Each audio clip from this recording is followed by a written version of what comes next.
तो व्यक्ति के पास सब कुछ आ जाता है।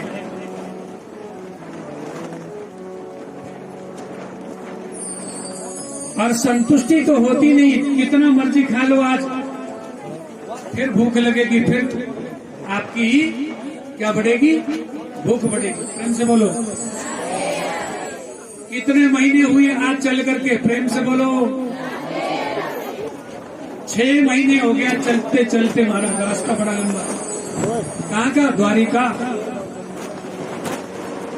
कि घनश्याम तुम्हें ढूंढने जाए कहाँ कहाँ, अपने बिरे की याद तुम्हें दिलाए कहाँ कहाँ। 6 महीने से खाया कुछ नहीं। क्या कहते हैं कि भूख लगती है, प्यास लगती है, ये जिंदगी भी अब उदास लगती है। कि कैसे आओगे द्वारिका तेरी, अब आस भी निराश लगती है।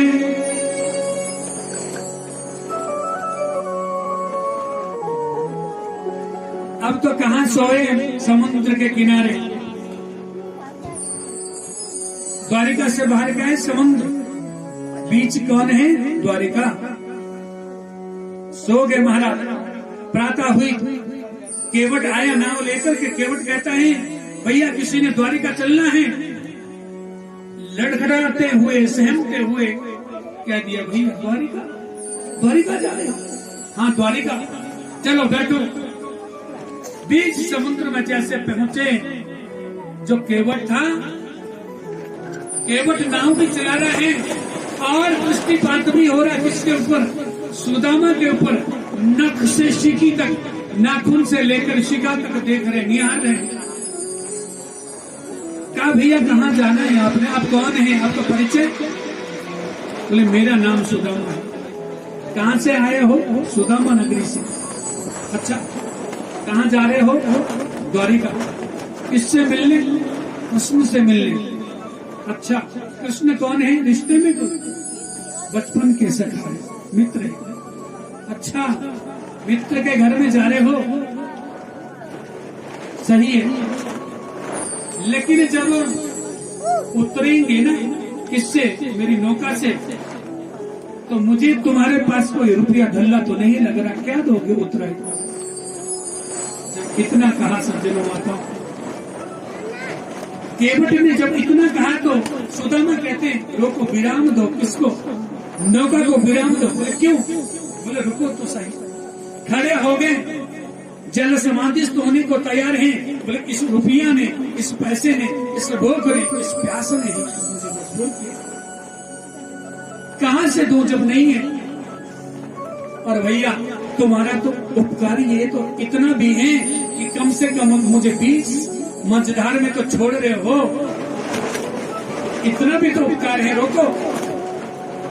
केवट कोई और नहीं था, मेरे गोविंद ही आए थे। हाथ पकड़ा और कहा सुदामा, ऐसे प्रशांत आत्मा से मैं भी कभी धन नहीं लेता। चलो भैया आपको दर्शन करवा के आता हूं। सुदामा जैसे महाराज द्वारिका में उतरे, द्वारिका में सबसे पहले दरबान 2 खड़े हैं। भगवान का इस वक्त विश्राम का समय है, दोपहरी का समय है। भगवान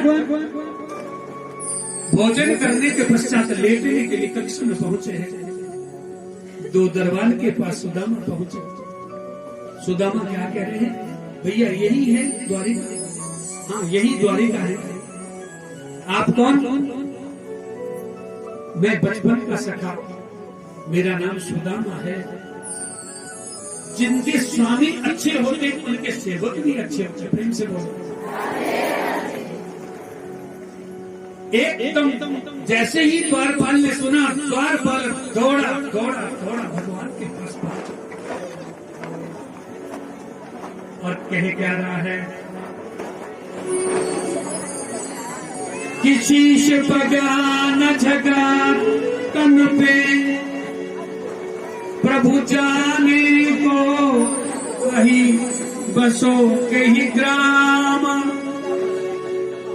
धोती फटी सी लटी सी दुपटिया और पाहे दुपान की नहीं श्यामा बार खड़ो तुझे दुर्लभ एक रहियो चकी सो बसुजा अभिराम पूछत दीन दयाल को धाम बतावत है अपनो नाम श्री राम।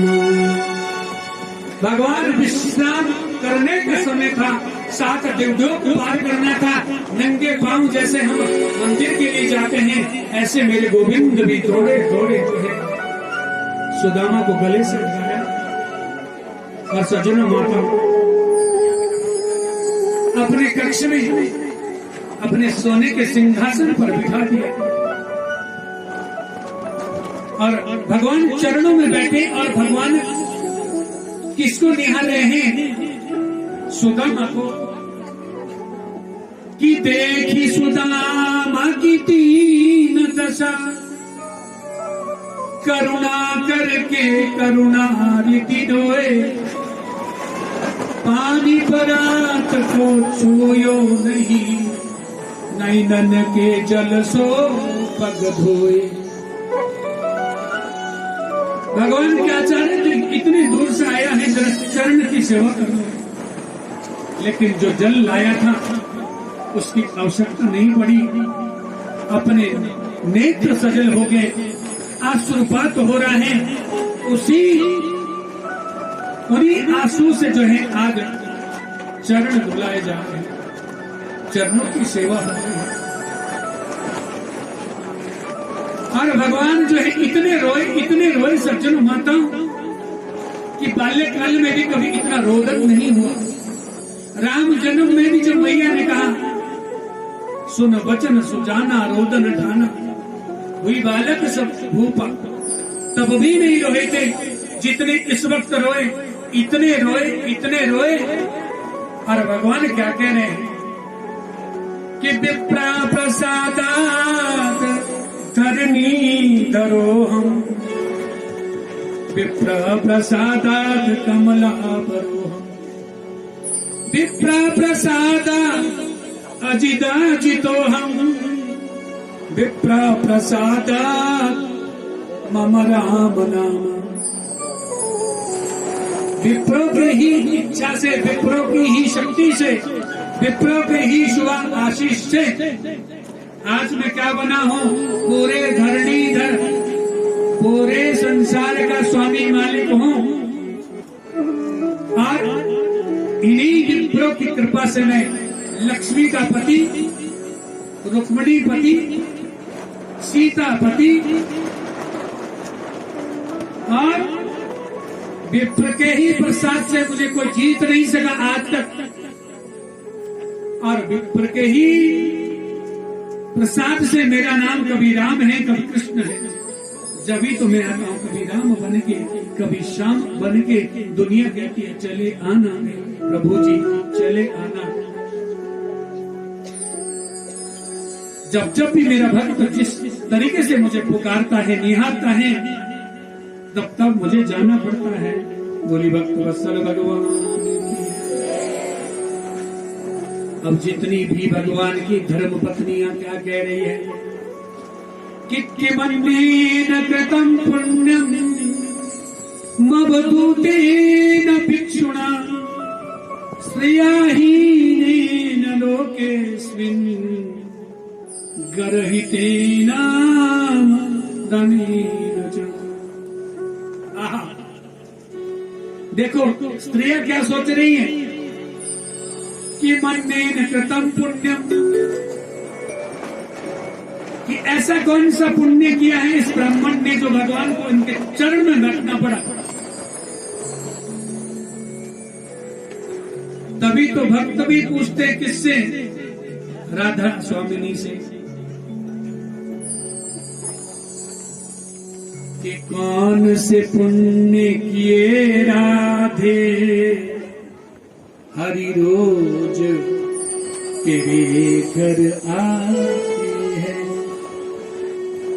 तूने कौन से पुण्य किए राधे हरि रोज तेरे घर आते हैं। तूने कौन से पुण्य किए राधे जो रोज हरि तेरे घर आते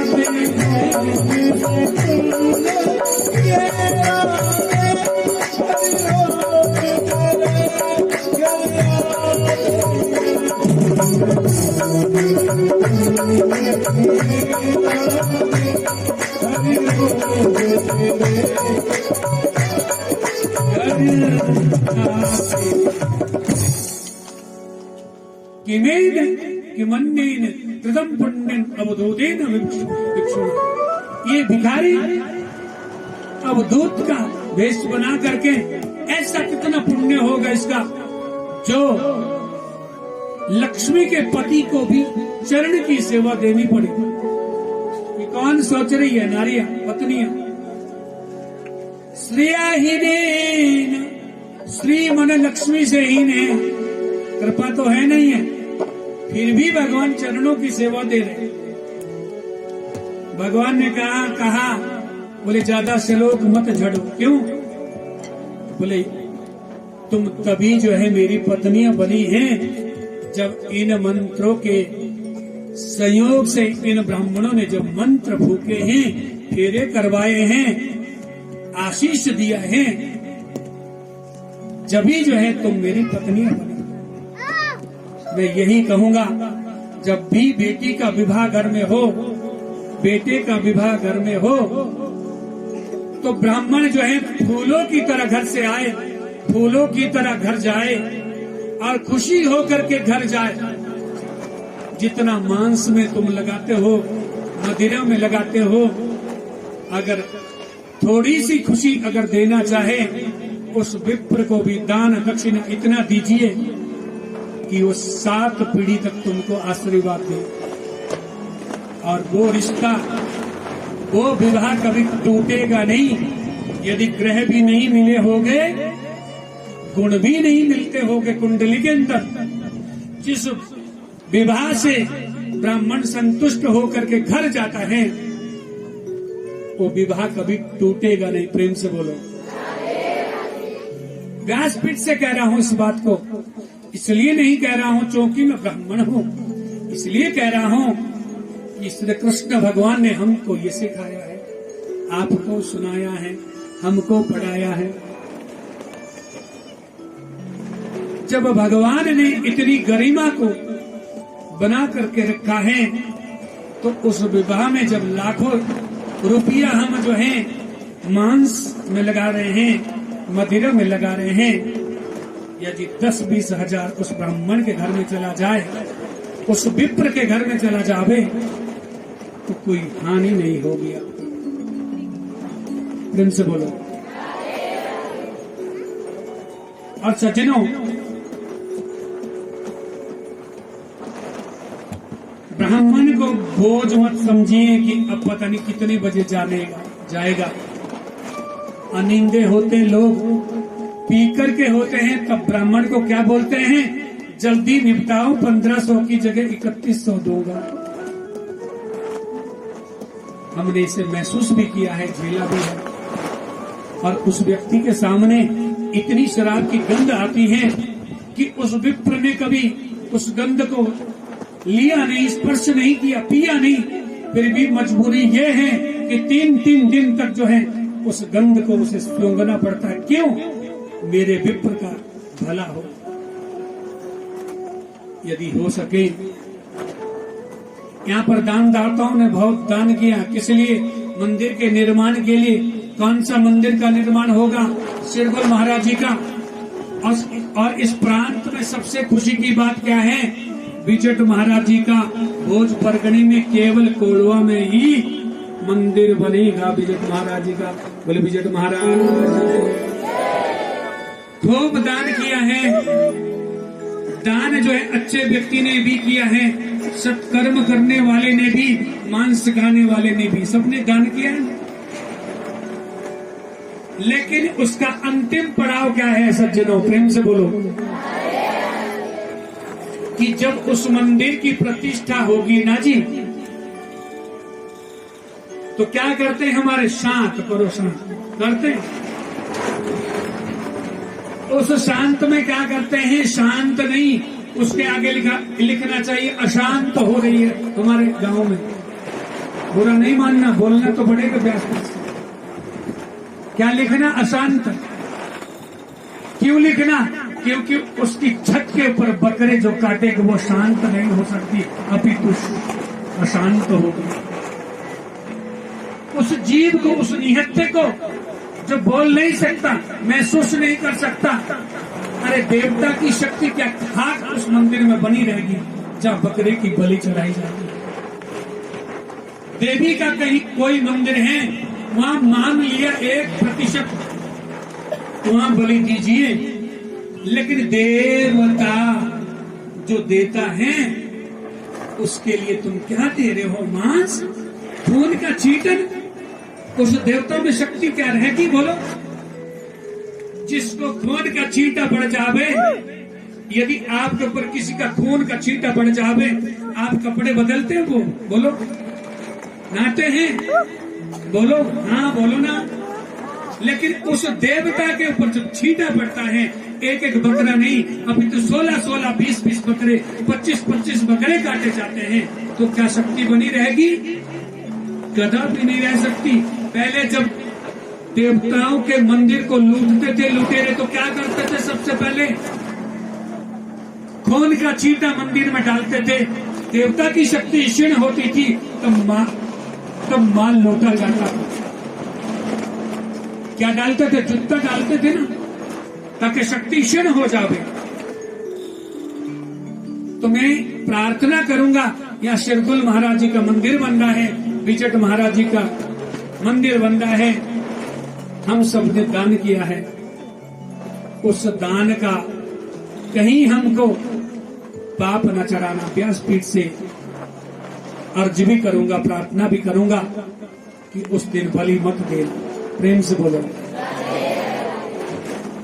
मुझे उस शांत में बुलाओ या ना बुलाओ, लेकिन इतनी बात अवश्य में याद रखना कि व्यासपीठ को हमने वचन दिया है, सात्विक बलियां दीजिए, पेठे की बलि दीजिए, गन्नेट की बलि दीजिए, और नारियल की दीजिए, कद्दू की दीजिए, अनेक प्रकार की बलियां आप दे सकते हैं, लेकिन पशु की बलि मत दीजिए। ये मेरी विनती है आपसे सबसे। इस विनती को आप स्वीकार करते हैं तो बहुत अच्छी बात है, नहीं भी करेंगे, मैंने तो जो बोलना था बोल दिया। प्रेम से बोलो। और दानदाता ऐसे नहीं उभर करके आ रहे हैं। हरे पास बैठा करके भगवान उनको क्या देते हैं? शिक्षा देते हैं। कैसी शिक्षा देनी चाहिए? हम सबको भी अपने पुत्र को सुंदर शिक्षा, बचपन की दी हुई जो माँ बाप की अच्छी शिक्षा है, वो अनर्थ से, अनर्थ से, कुकृत्य से वही शिक्षा यदि कोई बचा सकता है तो वही शिक्षा बालक के, बालिका के काम आती है। भक्त वत्सल भगवान क्या कहते हैं कि रूप यौवन संपत्ति प्रभुताम विकेतिता एकैकमप्यनर्थाय किमु यत्र चतुष्टय।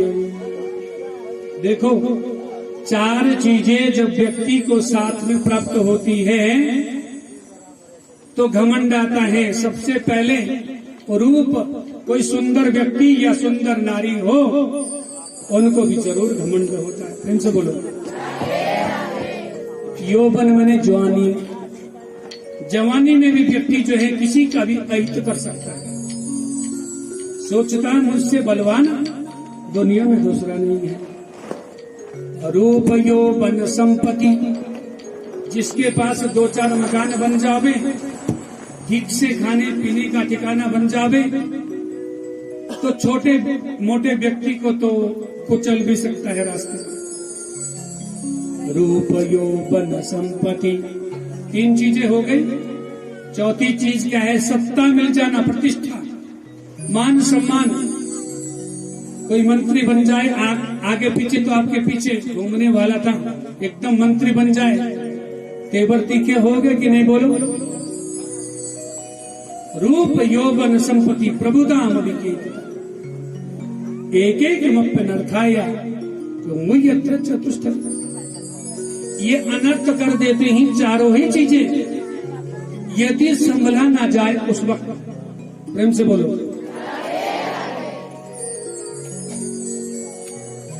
और सज्जनों, भगवान समझाते कभी भी किसी की हंसी मजाक मत करो। कोई टेढ़ा है, बिंगा है, काला है, उजला है, लंबा है, चौड़ा है, जैसा मर्जी है, कभी भी उपहास मत कीजिए। और कभी किसी को गलत ना कहिए, कभी अपनी वाणी से झूठा मिथ्या अपवाद मत कीजिए। कौन समझा रहे हैं? श्री कृष्ण भगवान। किसको? अपनी संतान। अब बच्चे एक कान से सुनते हैं तो दूसरे कान से बाहर निकालते हैं। बोले पिताजी को तो क्या है, इनको तो रोज कुछ ना कुछ शिक्षा देने की लगी रहती है। और अब बच्चों ने क्या किया, बालकों ने क्या किया, परीक्षा लेने के लिए पिताजी की वाणी कितनी सत्य है, कितनी असत्य है। भगवान ने ये भी कहा, यदि कोई किसी संत का, महात्मा का, ब्राह्मण का अपमान करता है तो उसको साब आशु विनश्यति, वो व्यक्ति उसका विनाश जरूर होता है। लिखते हैं क्या कि देवेषु विप्रेषु साधुषु गौषु, देवताओं से, विप्रों से, गाय से, संतों से जो द्वेष करता है उसका विनाश जरूर होता है। अब उन्होंने परीक्षा करनी चाहिए कि पिताजी के कथनी में कितना जरा दम है। तब देखे तो एक वृक्ष के नीचे जो है बड़ी बड़ी अमलात्मा, कौन कौन? कि विश्वामित्र आशितः कर्णो दुर्वासा भृगुरंगिरः कश्यपो वामनो देवो अत्रि वशिष्ठो नारदा दया। कौन कौन? विश्वामित्र जी, असित जी, कर्णव ऋषि, दुर्वासा, भृगु, अंगिरा, कश्यप, वामदेव तथा नारद जी, ये बड़ी बड़ी अमल आत्माएं विराजमान है। जब महाराज देखा तो उनके एक पुत्र है सांब, अंबा के सहित जो उत्पन्न हुए वो सांब उनका नाम है। उनको क्या किया? अन्य भाइयों ने पेट पर कपड़ा लपेटा और स्त्री के कपड़े पहना दिए, ऋषियों से उपहास किया। क्या किया कि ये 16 साल की नई नवेली बहू है, इसके पेट में क्या जरा देखो। संतों ने दृष्टि दौड़ाई, ध्यान लगाया प्रभु का, साथ ही श्राप दे दिया। क्या? इसके पेट में तो क्या है? लोहे का मूसल है। वही मूसल जो है यदुवंशियों का नाश करेगा। इतना जब कहा, कपड़ा जब हटाया भगवान के बालकों ने, वही मूसल प्राप्त हुआ, उसको काटा पीटा, छोटे छोटे छोटे टुकड़े करके कहा समुद्र में बहा दिया। कुछ की उत्पन्न हुई एरका नामक की समुद्र के किनारे बड़ी कठोर घास होती है, उसका नाम है एरका। वो उत्पन्न हुई, एक बड़ी सी कील मछली ने निगल दी। मछुआरे ने उसको अपने बाण में लगाया और एक दिन जो है मछुआरा जंगल में अखेट करने के लिए गया। यदुवंशियों का तब 90% नाश हो चुका था। आपस में लड़ गए, पिट गए। क्या करते हैं? सुरा का पान करते हैं और क्या करते हैं? भयभिचारी करते हैं। कुछ तो भाग गए, कुछ वहीं समाप्त हो गए। भगवान जी क्रोधित हो करके, रुष्ट हो करके जंगल में बैठ गए। बहेलिये ने सोचा ये कोई हिरण का बच्चा चमक रहा है, भगवान का चरण मन पांव जो चमक रहा था दूर से, उसने बाण चलाया और वो कील लगी हुई थी ना, वो पांव के अंगूठे में भगवान के लग गई। सुखदेव जी कहते हैं राजन, परीक्षित पूछते हैं कि भगवान को भी क्या उस श्राप ने नहीं छोड़ा? सुखदेव जी पूछते हैं राजन, सुखदेव जी कहते हैं बिल्कुल, वो चाहे भगवान हो या भगवान का परिवार, श्राप का फल कभी भी खाली नहीं जाता। इसलिए कभी किसी को बुरा वचन मत निकालिए, बुरा मत कहिए, क्योंकि जितना आपने किसी का बुरा किया, बुरा सोचा, बुरा बोला, उसका प्रायश्चित आपको अपने आप करना पड़ेगा। जिसके फलस्वरूप आप मनुष्य बने, वो कर्म आपका छूट न जाए, उसका पुण्य आपसे कहीं ना छूटे। बोले भक्त वत्सल भगवान की। सज्जनों माताओं, तब तक उद्धव जी पहुंचे, अर्जुन पहुंचे। उद्धव को भी भगवान ने सर्वांग रूप का दर्शन करवाया।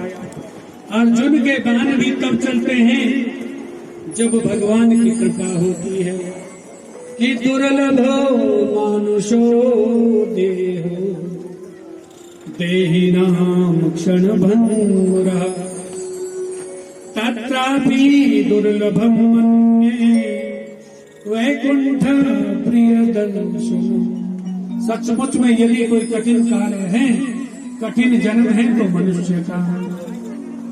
जब तो गाते हैं कि जन्म तेरा बात ही बीत गयो रे, तूने कब न कृष्ण कहो।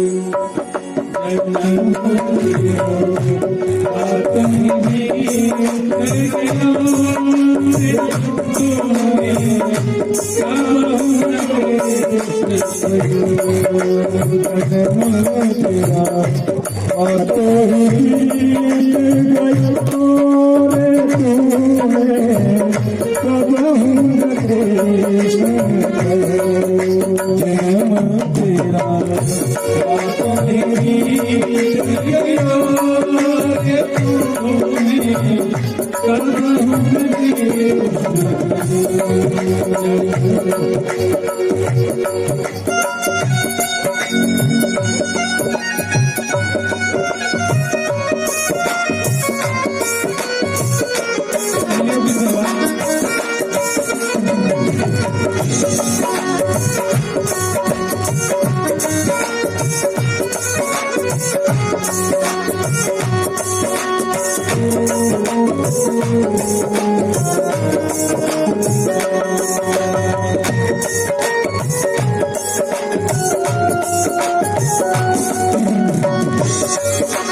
Oh